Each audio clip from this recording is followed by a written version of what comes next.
আর একটা কারণ হচ্ছে পুরুষ মানুষ না এখনো এগিয়ে সেটা বলতে ভয় পায়, কারণ তাহলে ভাবে দুটো কারণ।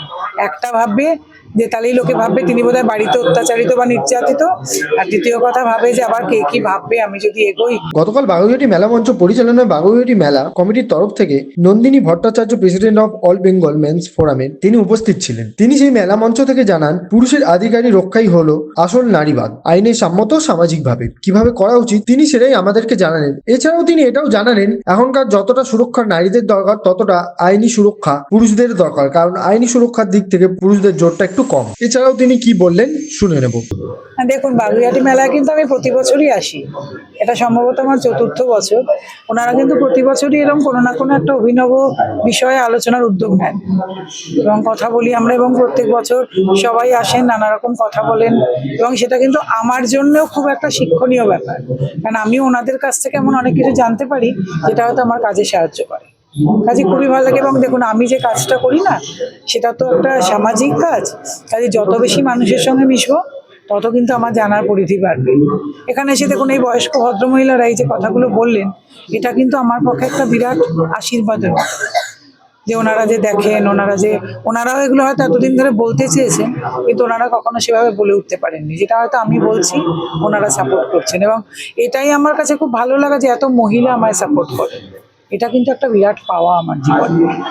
কিন্তু যেহেতু লড়াইটা পুরুষদের অধিকার, কিন্তু দেখা গেল বেশিরভাগই মহিলারাই অভিযোগ করতে। তা দুটো কারণ, একটা হচ্ছে মহিলারা, এমন নয় যে আমি তো শুধু পুরুষদের নিয়ে কাজ করি, এরা সবাই হয়তো অনেকেই ছেলের মাও আছেন, আবার অনেক মেয়ের মাও কিন্তু আছেন যারা সাপোর্ট করেন। আর একটা কারণ হচ্ছে পুরুষ মানুষ না এখনো এগিয়ে সেটা বলতে ভয় পায়, কারণ তাহলে ভাবে দুটো কারণ। একটা ভাববে যে তাহলেই লোকে ভাববে তিনি বোধহয় বাড়িতে অত্যাচারিত বা নির্যাতিত, আর দ্বিতীয় কথা ভাবে যে আবার কে কি ভাববে আমি যদি এগোই, ভাববে আমি বোধহয় মহিলাদের সাপোর্ট করি না, পুরুষ মানুষকেই সাপোর্ট করি।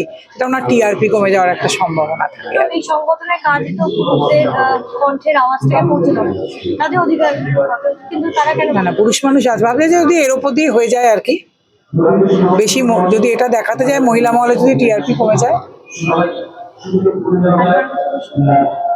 বাগুইআটি এলাকায় অনেক লোকের অনেক সমস্যা আছে, ওর আলাদা যদি সমাজকে আগামী 10 বছরে আপনি কোথায় দিতে চান, সমাজের সম্পর্কে কি বার্তা দিতে চান? আগামী 10 বছরে আমি নিজে বেঁচে থাকবো কিনা তো জানি না, কিন্তু আগামী বছরের মধ্যে একটা পুরুষ কমিশন অ্যাটলিস্ট তো দেখতেই চাই। এবং সমানাধিকার, সমানাধিকার তো এইভাবে কিছু হয় না, জানি না সমানাধিকার কাকে বলে। আমাদের সংবিধান তো বলে নাকি আমাদের সমানাধিকার আছে, কিন্তু মোটেই নেই। মেয়েদের মধ্যেই সমানাধিকার আছে, যেটা আমি একটু আগে বলছিলাম, যে শাশুড়ি, ননদ, মানে ছেলের বাড়ির যারা মহিলা তারা পান সব অধিকার, মেয়ের বাড়ির মহিলারা যেটা, মানে একটি মেয়ে যেটা পায় ছেলের বাড়ির মহিলারা পান। বা আজকে আমাদের যত ইটভাটার শ্রমিক মহিলা, পরিযায়ী শ্রমিক, খাদান শ্রমিক মহিলা, এই সমস্ত মানে একদম বিলো পভার্টি লাইনের মহিলারা যাদের কাছে কিছু নেই, তাদের কাছে কোনো অধিকার আছে? তারা কিছু পেয়েছেন লাইফে? খুব 30% আমাদের মতো প্রিভিলেজ মহিলা, ভাই আপনাদের মতন প্রিভিলেজ মহিলা আমরা সব নিয়ে যাচ্ছি, বাকি 70% মহিলা কিছু পেয়েছেন?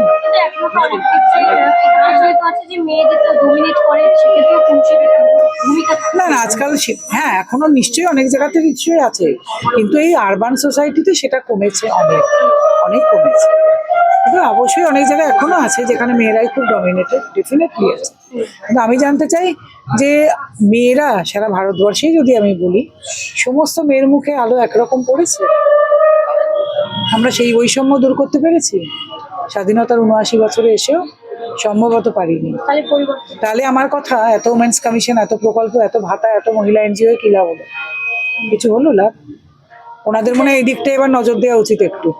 আমি পুরুষদের অধিকার নিয়ে কি কাজ করছি, আমায় গালাগাল, আমায় ট্রোল না করে এগুলো নিয়ে একটু নজর দিলে ভালো হয়। আমাদেরটা আমরা বুঝে নেব।